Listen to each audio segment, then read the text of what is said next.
Correlation in real life. Hi, ഞാൻ നിങ്ങളുടെ statistics faculty Nimmi Nelson. അപ്പോൾ നമ്മൾ സ്റ്റാറ്റിസ്റ്റിക്സിൽ നമുക്കറിയാം ഫസ്റ്റ് ചാപ്റ്റർ ആയിട്ട് വരുന്നത് കോറിലേഷൻ അനാലിസിസ് ആണ്. അതിന് ഡിഫറെൻറ്റ് ടൈപ്സ് ഓഫ് കോറിലേഷനെ പറ്റിയിട്ട് നമ്മൾ പഠിക്കുന്നുണ്ട്.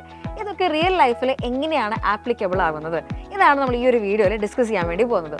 ഫസ്റ്റ് നമുക്ക് നോക്കുകയാണെങ്കിൽ ഇന്ന് ഒരുപാട് ആൾക്കാർ ജിമ്മിൽ പോകുന്നുണ്ട്, അതേപോലെ തന്നെ വർക്കൗട്ട് ചെയ്യുന്നുണ്ട്, ഹെൽത്ത് കാര്യങ്ങളൊക്കെ നോക്കുന്നുണ്ട്. ഇപ്പോൾ ജിമ്മ് റിലേറ്റഡ് ആയിട്ട് പറയുകയാണെങ്കിൽ ട്രെഡ്മില്ല് നമ്മൾ എത്രത്തോളം മണിക്കൂർ വർക്ക് ചെയ്യുന്നു അതിനനുസരിച്ച് കാലറി ബേൺസ് നടക്കുന്നുണ്ട് അല്ലേ. അപ്പോൾ ഇവിടെ എന്ന് വെച്ച് കഴിഞ്ഞാൽ ട്രെഡ്മില്ല് വർക്ക് ചെയ്യുന്നു, അതിൻ്റെ ടൈം കൂടുന്നതിനനുസരിച്ച് കാലറി ബേൺ എന്താണ് കൂടുന്നുണ്ട്. ഇത് പോസിറ്റീവ് കോറിലേഷൻ്റെ ഒരു എക്സാമ്പിൾ ആണ്. നെക്സ്റ്റ് എന്ന് പറയുന്നത് നമ്മൾ സ്റ്റുഡൻസ് ആണ്. സ്റ്റുഡൻസിന് വളരെയധികം ഇമ്പോർട്ടൻ്റ് ആയ കാര്യമാണ് നല്ല രീതിയിൽ പഠിക്കുക എന്നുള്ളത്. കുറേ ആൾക്കാർ ലേറ്റ് ആയിട്ട് ഇരുന്ന് പഠിക്കുന്ന ആൾക്കാരൊക്കെ ഉണ്ടായിരിക്കും. അപ്പോൾ നമ്മൾ ചെയ്യുന്ന ഒരു കാര്യം എന്ന് പറയുന്നത് കോഫി കുടിക്കുക എന്നുള്ളതായിരിക്കും. കോഫിയിൽ കഫീൻ ഉള്ളതുകൊണ്ട് തന്നെ കൂടുതൽ നേരം ഉണർന്നിരുന്ന് നമുക്ക് പഠിക്കാൻ വേണ്ടി പറ്റുന്നുണ്ട്. സോ ഇവിടെ കോഫി കൺസ്യൂം ചെയ്യുന്നത് കൂടുന്നതിനനുസരിച്ച് അത്രയും നേരം എന്താണ് ഉണർന്നിരിക്കാൻ വേണ്ടി നമുക്ക് പറ്റുന്നുണ്ട്. ഇതും ഒരു പോസിറ്റീവ് കോറിലേഷൻ്റെ എക്സാമ്പിൾ ആണ്. ഇനി നമ്മളൊരു ട്രിപ്പ് പോവുകയാണെന്ന് വിചാരിക്കാം, ഒരു ലോങ് ഡ്രൈവ് ഒക്കെ പോവുകയാണെങ്കിൽ ആദ്യം ചെയ്യുന്ന കാര്യം എന്ന് പറയുന്നത് എന്തായിരിക്കും? പെട്രോൾ അടിക്കുക എന്നുള്ളതായിരിക്കും.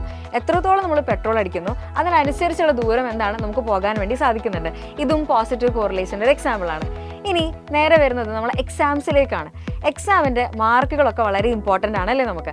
സോ ഇവിടെ എക്സാമിൻ്റെ മാർക്കും അതേപോലെ തന്നെ നമ്മൾ എത്ര ടൈം സോഷ്യൽ മീഡിയയിൽ സ്പെൻഡ് ചെയ്യുന്നു, ഇത് നെഗറ്റീവ് കോറിലേഷൻ്റെ ഒരു എക്സാമ്പിൾ ആണ്. നമ്മൾ ഒരുപാട് നേരം സോഷ്യൽ മീഡിയയിൽ സ്ക്രോൾ ചെയ്യാൻ വേണ്ടി ഇരുന്ന് കഴിഞ്ഞാൽ എക്സാമിൻ്റെ മാർക്ക് എന്താണ് നേരെ താഴേക്കായിരിക്കും വരുന്നുണ്ടായിരിക്കുക. ഓപ്പോസിറ്റ് ഡയറക്ഷനിൽ മൂവ് ചെയ്യുന്നതുകൊണ്ട് തന്നെ അതെന്താണ് നെഗറ്റീവ് കോറിലേഷൻ ആണ് ഫോളോ ചെയ്യുന്നത്. ഇനി നമ്മൾ ഇതിൻ്റെ യൂസേജ് ഒക്കെ കുറച്ച് നല്ല രീതിയിൽ ടൈം എടുത്ത് നല്ല രീതിയിൽ പഠിക്കുകയാണെങ്കിൽ അവിടെ എന്ത് തന്നെയാണ് നെഗറ്റീവ് കോറിലേഷൻ ആണ്. നമ്മൾ സോഷ്യൽ മീഡിയ ടൈം കുറഞ്ഞു, നമ്മൾ പഠിക്കേണ്ട ടൈം കൂടി, എക്സാമിൻ്റെ സ്കോറും അതിനനുസരിച്ച് കൂടുന്നതായിട്ട് നമുക്ക് കാണാൻ വേണ്ടി പറ്റും. സോ ഇതാണ് നെഗറ്റീവ് കോറിലേഷൻ എന്ന് പറയുന്നത്. നമ്മൾ വർക്കൗട്ടിൻ്റെ കേസിൽ പോസിറ്റീവ് കോറിലേഷൻ പറഞ്ഞ പോലെ തന്നെ നമുക്കൊരു നെഗറ്റീവ് കോറിലേഷനും അവിടെ കാണാൻ വേണ്ടി പറ്റുന്നുണ്ട്. അതായത് നമ്മൾ നല്ലപോലെ എക്സസൈസ് ചെയ്തു എന്ന് വിചാരിക്കാം, അതിനനുസരിച്ച് നമ്മൾ ബോഡി ഫാറ്റ് കുറഞ്ഞു വരുന്നതായിട്ട് കാണാം. ഇതെന്താണ്? ഓപ്പോസിറ്റ് ഡയറക്ഷനിലാണ് പോകുന്നത്, അതും ഫോളോ ചെയ്യുന്നത് എന്ത് തന്നെയാണ്? നെഗറ്റീവ് കോറിലേഷൻ ആണ്. ഇനി നമുക്ക് വളരെയധികം അറിയാവുന്ന ഒരു എക്സാമ്പിളാണ് ഐസ്ക്രീമിൻ്റെ സെയിലും അതേപോലെ തന്നെ ടെമ്പറേച്ചറും. നമ്മളുടെ ടെമ്പറേച്ചർ ഭയങ്കര ചൂടാവുന്നതിനനുസരിച്ച്, അതായത് സമ്മർ സീസൺ ആവുന്നതിനനുസരിച്ച് ഐസ്ക്രീമിൻ്റെ സെയിൽ എന്ന് പറയുന്നത് എന്തായിരിക്കും? കൂടുതലായിരിക്കും. സോ ചൂട് കൂടുന്നു, ഐസ്ക്രീമിൻ്റെ സെയിൽ കൂടുന്നു. പോസിറ്റീവ് കോറിലേഷൻ എക്സാമ്പിൾ ആണ് അവിടെ നമുക്ക് കാണാൻ വേണ്ടി പറ്റുന്നത്. ഇത്തരത്തിൽ സ്റ്റാറ്റിസ്റ്റിക്സ് റിയൽ ലൈഫായിട്ട് വളരെയധികം കണക്റ്റഡ് ആണ്. ഒരുപാട് കോൺസെപ്റ്റ്സ് റിയൽ ലൈഫിൽ ആപ്ലിക്കബിളും ആണ്.